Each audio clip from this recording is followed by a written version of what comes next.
Okay, good morning everybody, it's Mike and thanks for joining me this morning. Zillow, Realtor.com, Redfin, Nextdoor, Knock, Purple Bricks, discount agents, Amazon, the internet and emerging technologies. Oh my gosh, lions and tigers and bears, oh gosh, what's gonna happen to us? All these people putting pressure on us. The age of the real estate agent is over. We're going away. We're dinosaurs. We're going to be extinct. We're going to look like travel agents. Oh, I've heard it all before, folks. The fact is that in the past year, more home buyers are sitting next to their real estate agent at closing than ever before. The percentage is going up. I think it's the old Mark Twain line that the reports of my death are greatly exaggerated.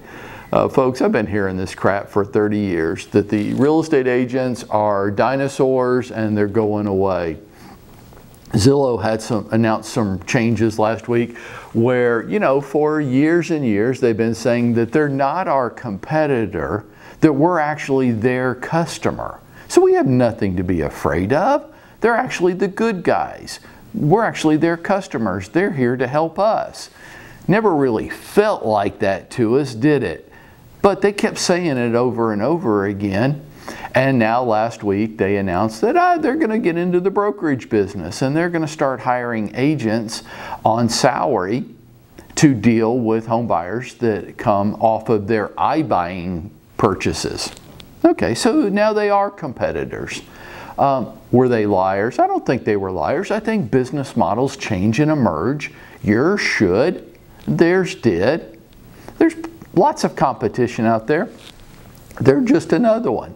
Well, maybe as an agent, I should go to work for one of these companies like Zillow or Redfin that's going to make me an employee and I'll get benefits and a regular paycheck.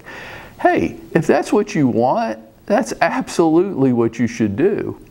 But I got a question for you before you start filling out the application. What'd you get into this business for? To work for somebody else? To be under the thumb of a boss, the man? To have limited income? There's no flexibility, no freedom to be an employee. Is that why you went and got to all the trouble of getting your real estate license? So you could turn around then and be an employee with a capped income potential? I mean, if that's what you want to do, if you're giving up on yourself that quickly, then that's what you should do. I encourage you 100%. I hope it works out for you. For the rest of us that aren't willing to quit on ourselves yet, here's what I say to you. Hey folks, Zillow and all the rest are not a threat to you. And here's why. A couple years ago, I attended the Zillow National Conference, and I had a chance to have lunch with Spencer Radcliffe, who was at the time the CEO of Zillow. And Spencer said something very interesting over lunch. He goes, you know, Mike, agents think we're their competitors. I'm like, yeah, they absolutely do. Most do. He goes, that's not true, Mike. As a matter of fact, we don't think we could compete with agents even if we wanted to. Now, I thought that was a very interesting thing for the CEO of Zillow to say. So I said, why is that? He goes, because you guys form relationships at such a hyper-local level that we don't think we can get inside those. You go to church with these customers. You live on the same street with them. Your kids attend school together. They play sports together. You are so connected on such a hyper-local level, we're not sure that anybody will ever be able to get inside that relationship that the agent has with the customer. And as he's telling me that, I had one thought. Gosh, if that was only true.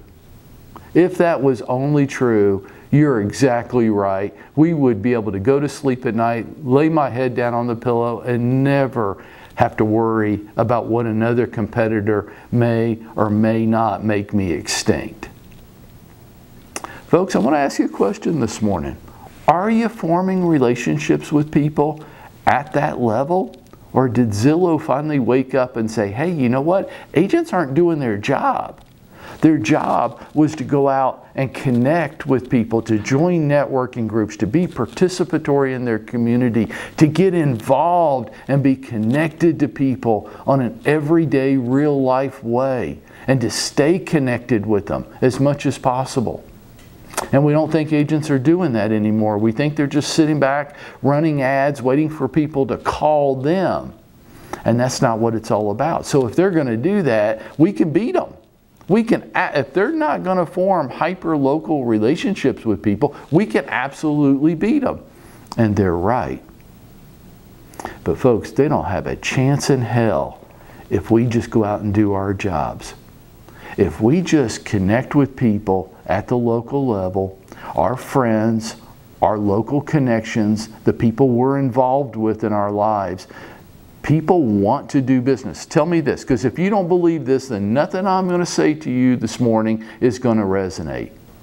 But I'll say this, people want to do business with people they know, they like, and they trust.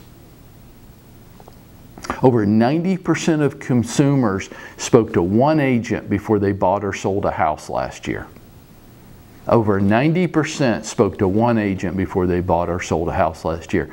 What are they doing? They're not interviewing 4 or 5 agents. Now, I know you're going to be able to point to examples where they do, but that's an exception, not the rule. By and large, over 90% of the time, they're just hiring their friends. I know you, I go to church with you, our kids go to school together, they're on the same ball team together, we live in the same neighborhood together. I know you, I like you, you seem like a good human being, I enjoy you, we seem to share a similar view of the world, and because I know you and I like you, I trust you. So I'm going to hire you to handle something as personal and important as the sale or purchase of my family's home. I'm not turning it over to some big corporation that I don't know. I mean, there will be some people that do, that take the convenience factor, but not a very big percentage, a very small market share.